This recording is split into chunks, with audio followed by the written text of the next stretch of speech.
Hi, I'm Katie Kramer, President and CEO of the Boettcher Foundation. Welcome to Colorado Leadership Stories, where we talk to everyday, courageous leaders who have made transformational impacts in their communities and are building a better state for everyone. You'll hear from leaders and organizations and communities throughout the state as we explore the idea that leadership is an activity that anyone can do.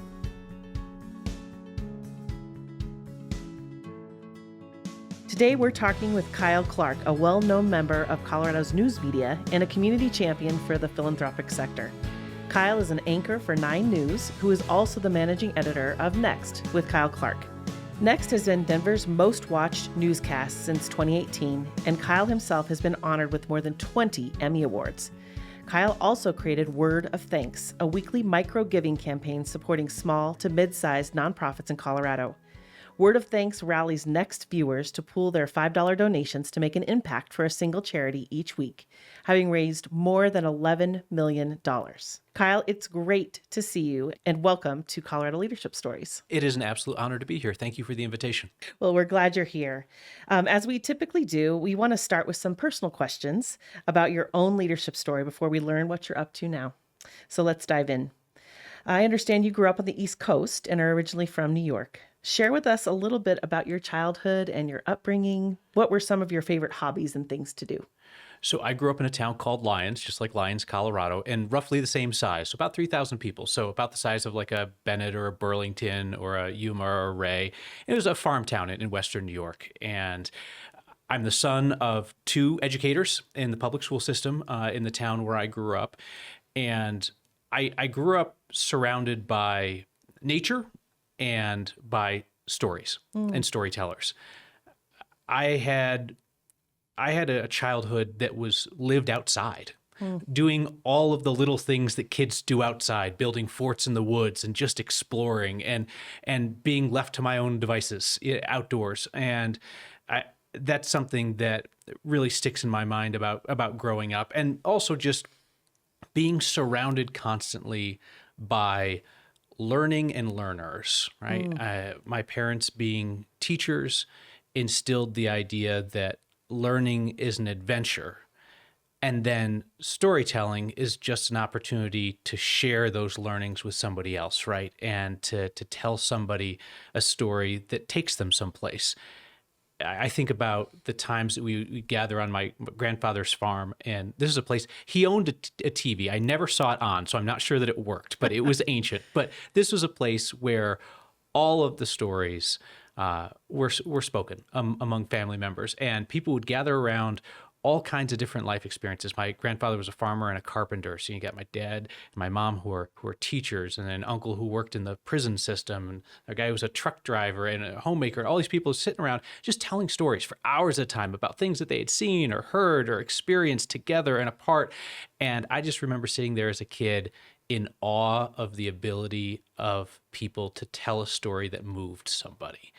And I loved learning those stories as a kid, and I think that may be why I gravitated toward telling stories when I grew up. Oh, I love that, the origin story.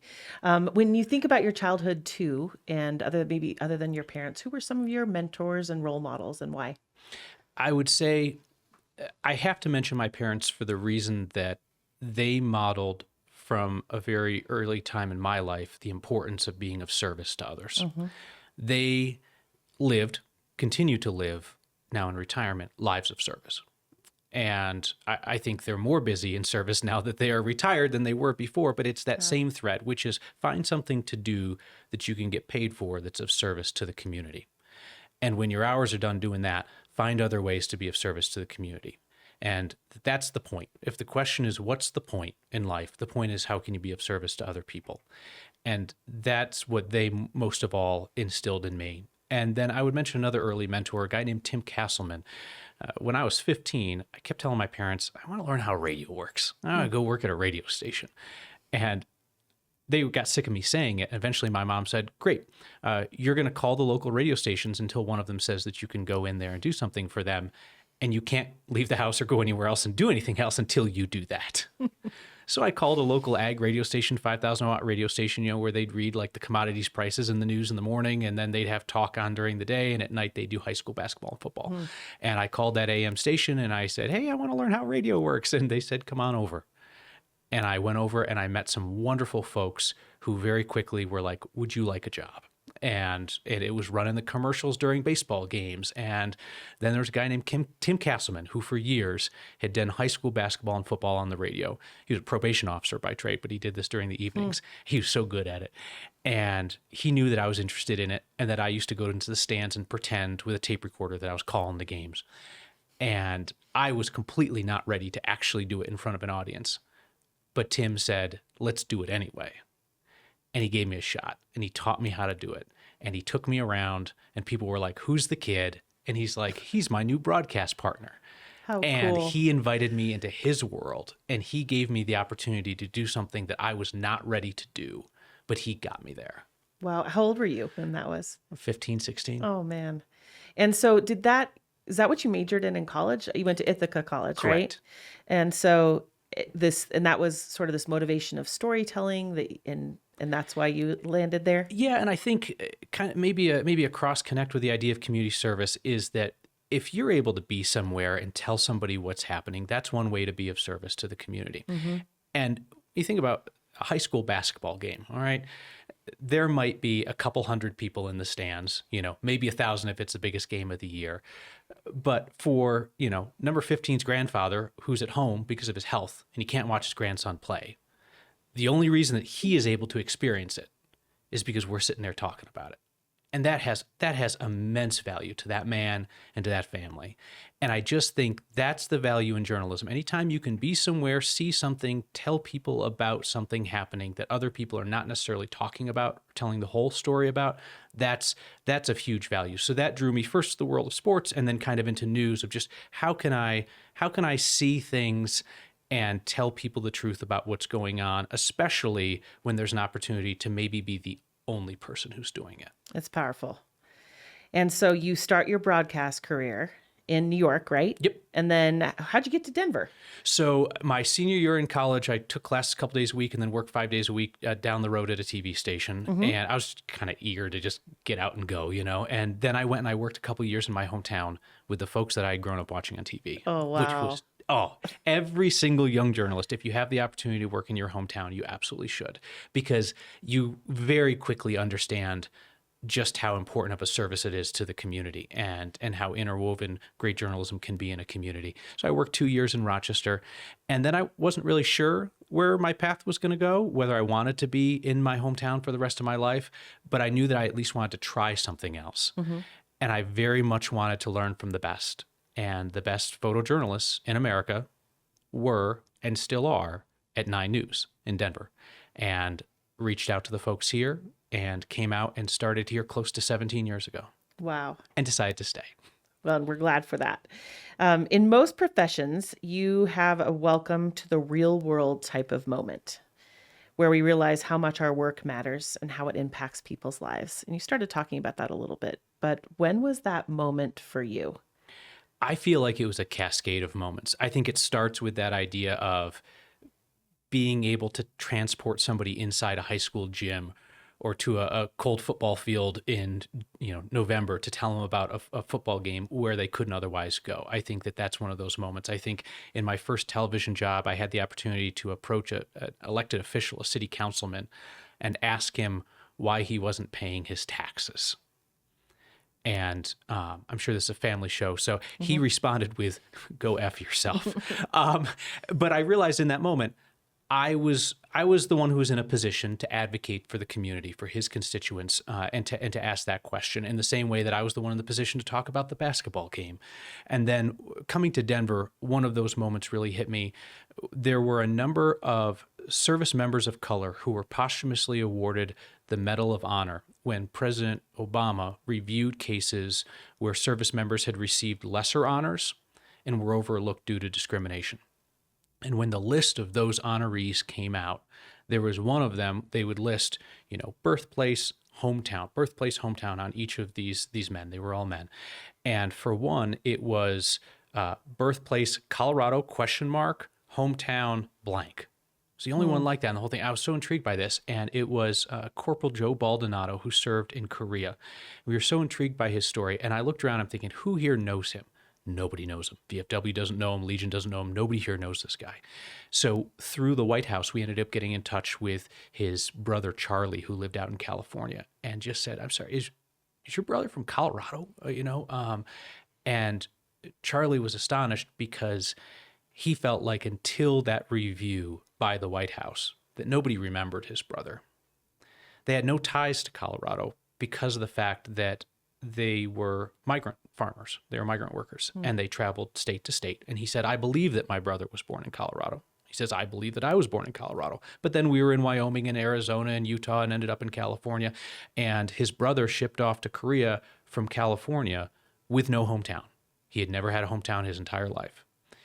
And I said, is there a VFW post or Legion post that your brother was attached to or that honors him or anything?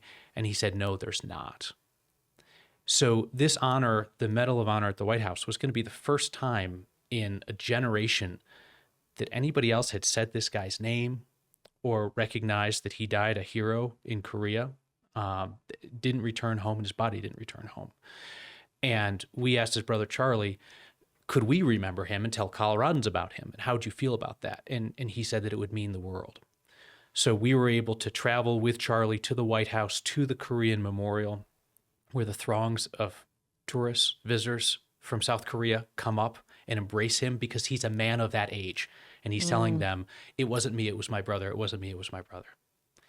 And to allow Joe Baldonado to be remembered as he should have been, to see his name put on the Colorado Freedom Memorial in Aurora with all of the other Coloradans who have given their lives in service to the country, to be able to remember him in the way that he should be remembered and to give his family the respect that they should have.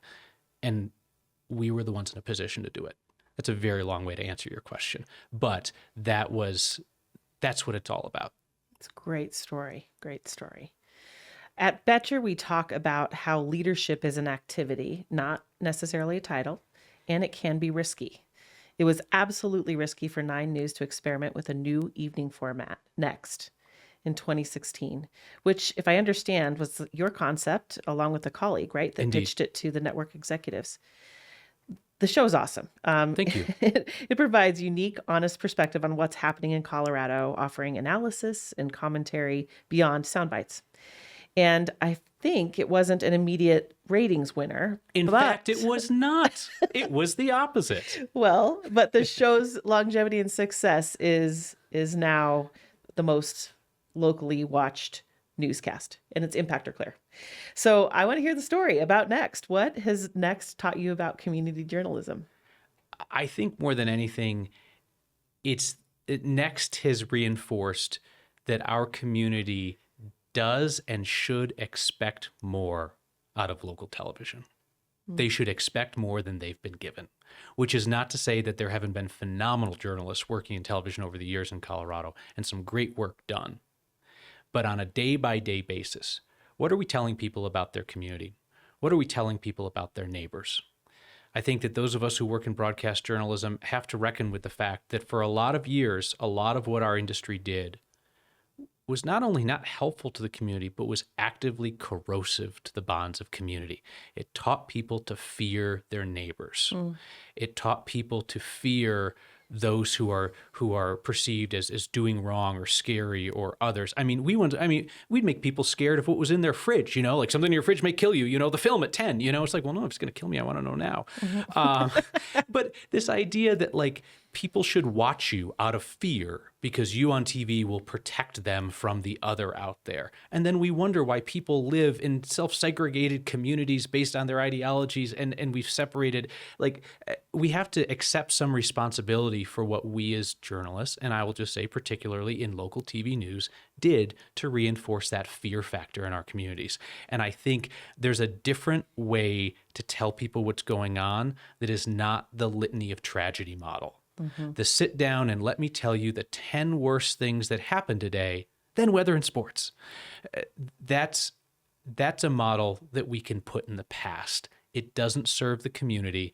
And I think what Next has taught me is that there is an audience for a type of journalism and a type of community connection that goes beyond journalism. Not everything that we do on Next is journalism. When somebody says that's not journalism, okay, I'm pretty comfortable with that. Like I'm a journalist, but I'm also a community member, and I'm a citizen, and I'm a father, and I'm a husband, and I'm a lot of things in addition to being a journalist. And the idea that you turn on a television show and you'd get to see, 1/10 of what somebody doesn't feel like an authentic conversation.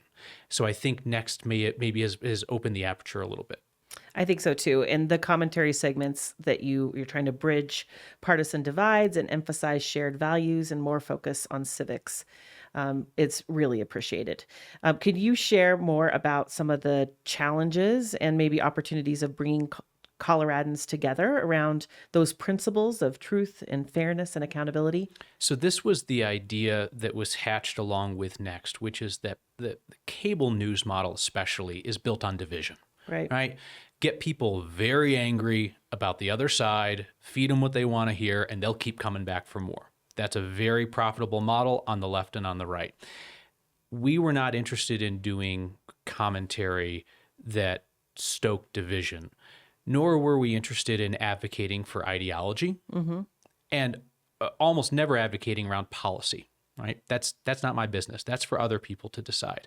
But I think that we do have shared values around the things that you mentioned: transparency, accountability, fairness, truth above all, and that we can intentionally bring people of different backgrounds together around those ideas to hopefully get people to say, no matter what I think about that issue, I want to be told the truth. I want people to be treated fairly.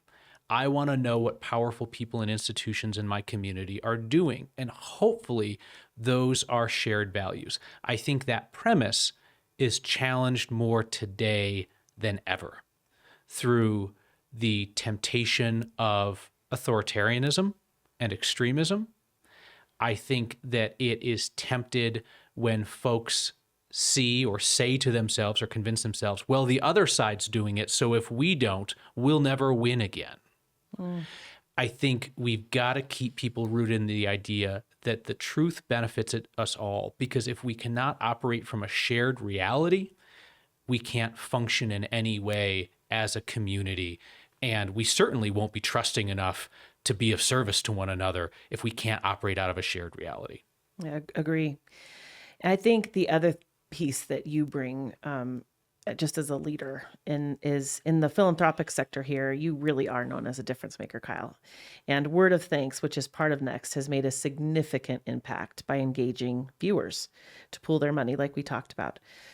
What inspired you to start that micro giving campaign, and how do you perceive its impact on the state's nonprofit sector? I love talking about Word of Thanks because it's the best part of my job. Word of Thanks was born during the lockdown month of the pandemic. I remember. Right. Yeah. So that was early summer of 2020. People were literally stuck in their homes. They were watching a lot of television. Right.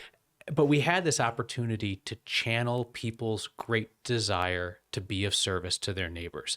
And that desire always exists. You know that. It's always there.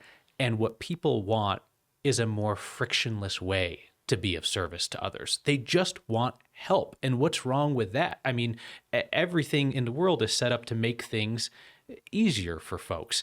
And why don't we try and make giving as easy as it can be for people? And it was born out of the idea that nonprofits were struggling.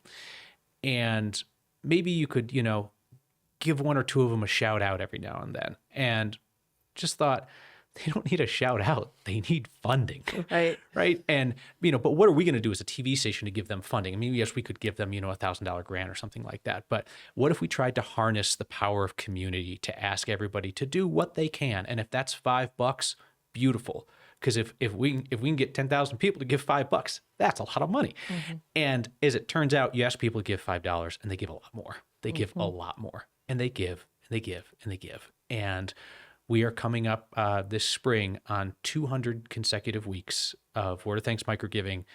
Our pledge to the community was, as long as you want to give, we will continue to find and vet and bring to you trustworthy, impactful nonprofits in our community for you to support. and there's no shortage of them. And people continue to give. And they give in communities that I know they have never visited. Yes. And may never visit. I mean, this is building the high school football That's field the down one I in Branson. remember. I remember that one. I love Yep. it. I love that story. You know, a small town that's playing football in a cow pasture. They got to throw the rocks out of it every day. Other teams don't want to play there, so they have a dream of building a football field. How do you do that in a small town without a lot of money? You ask for help, and they ask for help.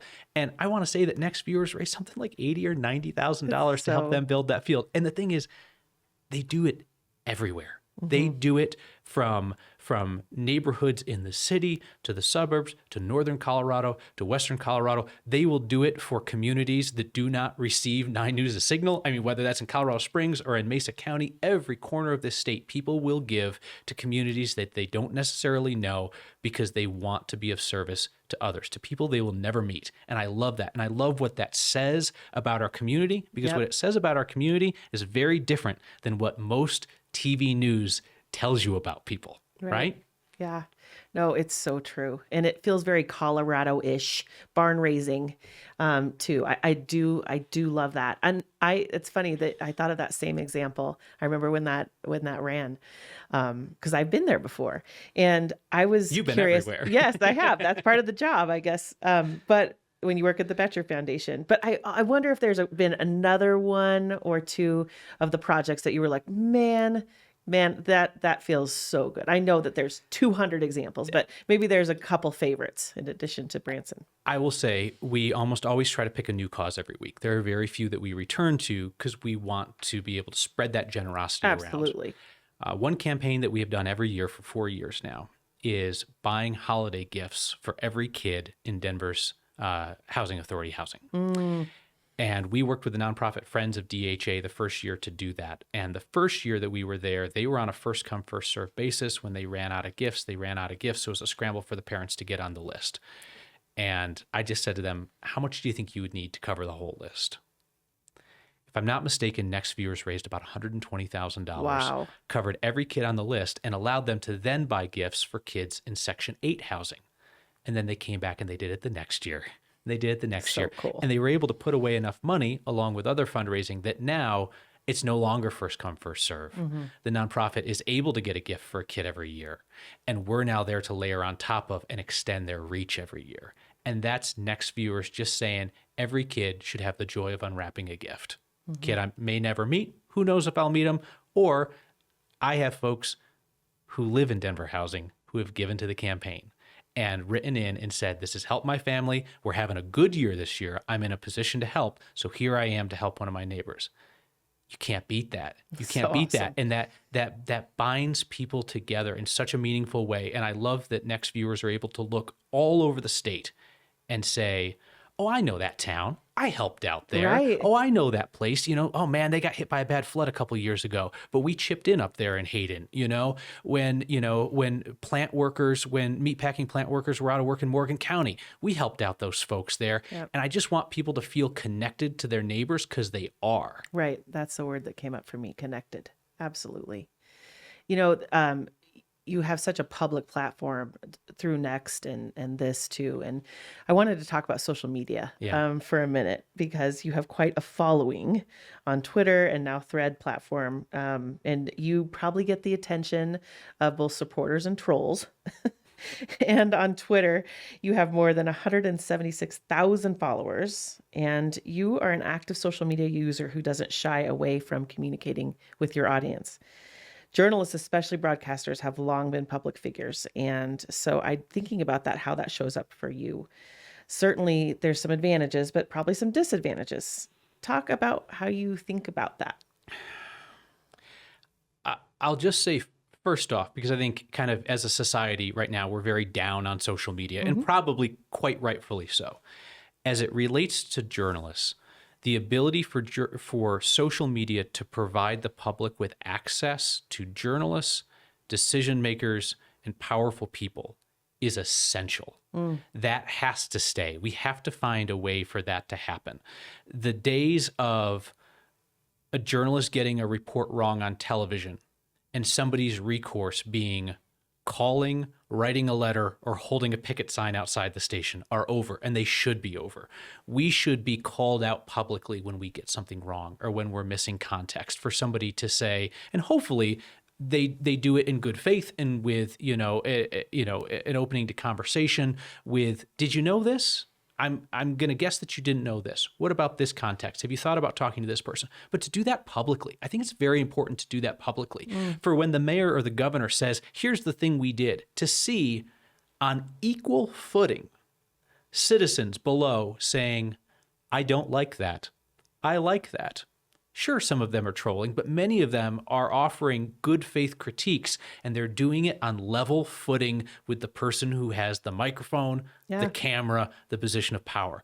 That is vital. I will also say, I think social media kind of distills both the best and worst about society. I see what it does to me. It makes me, quick to anger, quick to judge. It can make you bubbled off from perspectives sometimes when it should actually do the opposite. But I worry when people say that social media is doing something bad to society as if social media is not largely just a mirror. Right. And it's, if you don't like what you see in the mirror, you can smash your mirror or you can take stock of what you see in the reflection. And I don't see a lot in social media that I don't also see in society. So I think we can get angry with social media, but we need to address those issues in society. But that said, you mentioned Twitter to the extent that whatever that platform is called now has become a cesspool of hate and open anti-Semitism and a lack of moderation against threats of violence and things like that. I do think it's incumbent upon journalists to help find new places for us to have those conversations. Right. I'm trying Threads and some other places just to see where can we have a conversation that doesn't devolve into violence or hate. Right. I liked what you said about just equal footing. I think that's how we think about leadership too, is that just because you have a title doesn't mean that it's an activity. It means that you can show up and have an opinion in a respectful manner. And we can disagree, but we can have constructive conversations too. The other thing that you mentioned earlier, I really admire about you, Kyle, is just you put yourself out there, and it can be risky, and takes courage to ask for feedback. And so I wonder if there's a story in your past where it's like, that feedback kind of hurt, or that was a little bit critical, and you stopped you in your tracks and you were like, wow, I'm going to do a course correction on this, or it changed the way you thought about something? I will say the course corrections as a result of feedback are daily. They are absolutely daily, and they are so baked into what next is and what we hoped it would be, which is the closest thing to a real-time conversation we can have in the format that we have. The accountability, we talk about that access, that equal footing.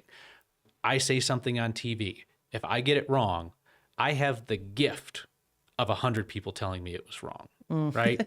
Right? I mean, those people are coming to me offering a gift of, nope, check again, think again. And the ability to do that in real time, not a day from now, not a week from now, but to have that conversation within a 30-minute span to say, you know what, missed something there. Thank you.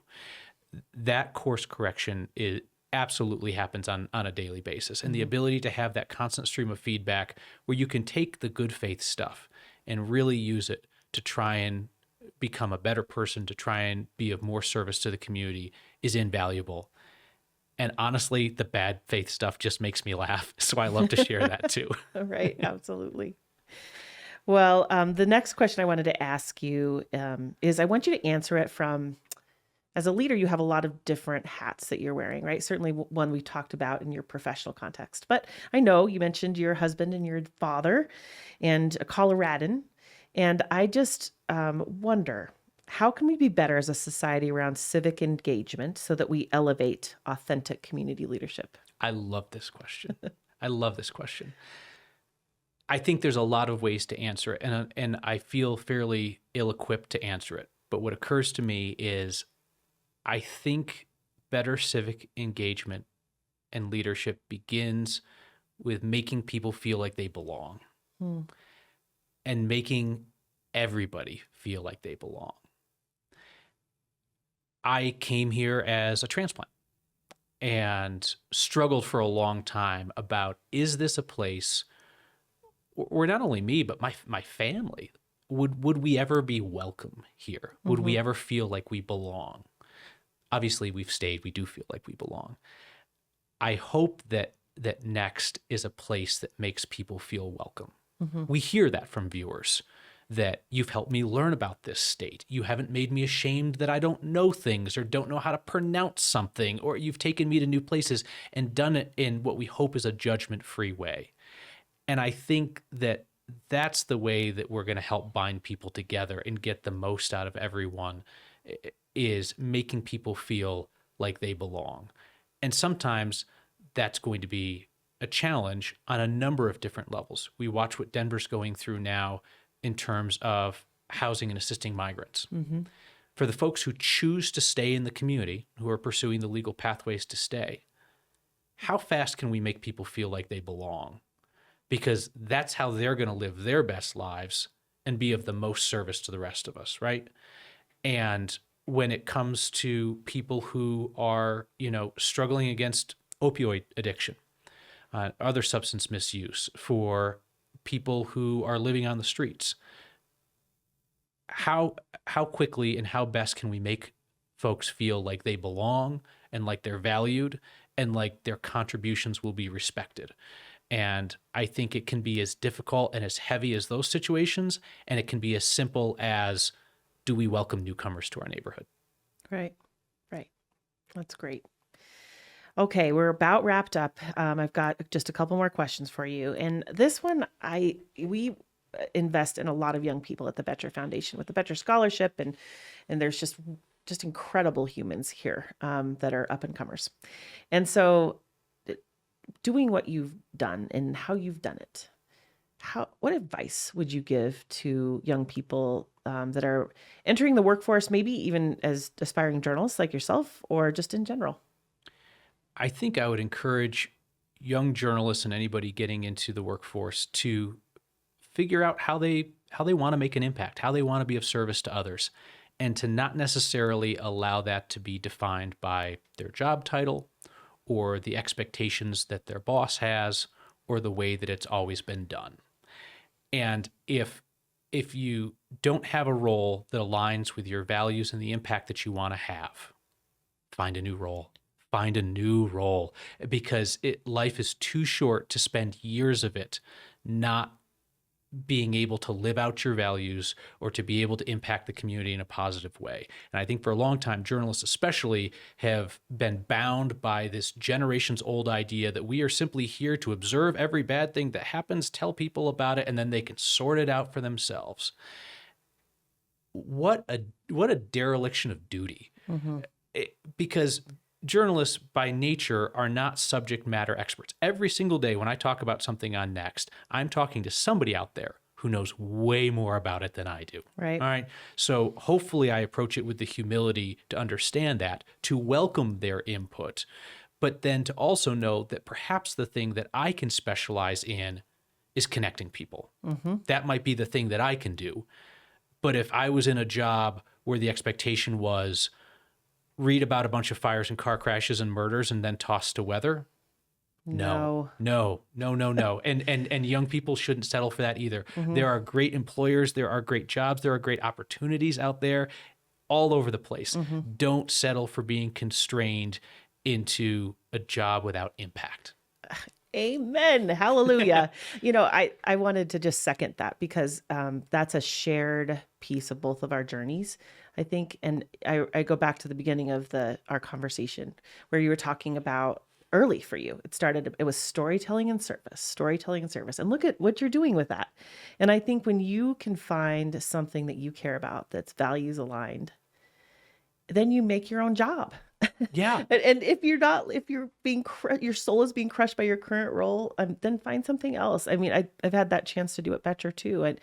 And it's service too. My parents were incredible and continue to be incredible humans. I've learned so much from them. Then that model, I mean, they're always doing something at church or with the community. And Thank goodness for those good examples. And so thank you for being a good example for so many. Well, you're very in kind. that. I just try to highlight that there are tons of people out there doing this every day. They are. Whether they're doing the work or whether they're giving the $5 to help somebody else do the work or whether they're cheering them on from the sidelines, like that is who makes up our neighborhoods and our communities and our state. It's not the litany of tragedy and the worst stuff that's happened today. No, so true. Okay, you've advanced to the lightning round. Ooh, exciting. Yes, so last 4 questions. What is your favorite Colorado hobby? This is tough, but I'm going to go with skiing, if only because I learned in my 30s. My wife taught me, Nice. and so I'm inordinately proud of the fact that I can ski decently. So Very good, very good. Okay, what is your favorite Colorado landmark? this one's easy. Black Canyon of the Gunnison. Oh, I love that. I love the way that nature humbles you and makes you feel small. Yeah. And no offense to Rocky Mountain National Park, I too like to go look at wildlife that's 90% other humans. But I like to get away to Black Canyon, and I specifically love to hike down to the river and to be there in solitude and to be in just this cathedral of nature that is so powerful. Yeah, it is. And so vast, and you just feel so small. And then you get to spend 2 hours hiking out and nearly die. Yeah. I love it, and I go back again and again. That's such a pretty part of our state. I love it. Okay, what action hero do you most identify with? I hope this doesn't sound bleak, but I'm going to say Braveheart. I'm going to say William Wallace. Only because you should pick your fights based on what's right, not based on what's winnable. And I also think that you have to remember that not all of the change that you make will you see. You know, maybe you won't be there. Right. Maybe your back will be turned. Maybe in the case of William Wallace, your head will be separated from your body and it'll happen decades later. But you'll never know the change that you make. Oh, that's and powerful. It's still worth the fight. It is. It is. That's that building cathedral analogy. You know, sometimes the things that we do that are little things today, you have no idea what that's going to turn into later. Love that. Okay, this is fun to ask you, especially just given your background, but what are you currently binging? So a show, a book, a podcast, what's something that is filling your bucket intellectually or emotionally or just for funsies? Too many things to name, but one book that I just finished that I adored and was so powerful. I finally got around to reading Kent Huruf's first novel, The Tie That Binds, that he wrote in the 80s. And all of his stuff in the Plain Song series is just so beautiful, and it makes me feel a part of Colorado and feel like I understand Colorado. But that novel especially, because it speaks to the fact that any life in service to others or even to a piece of land has value, but everyone should seize the opportunities that they have to be of service to as many people as they want to be. And that those opportunities may only come along a couple of times in a lifetime. And while loyalty and attachment to a hometown or a family member or someone that you've been of service to, that has great value, so too does your personal worth as somebody who could serve more people or serve in different ways. And everybody owes it to themselves to take those opportunities because they only come along once in a while. Love it. Well, thank you, my friend, for your time. I appreciate it. This was a joy. Thank you. It was. Thanks.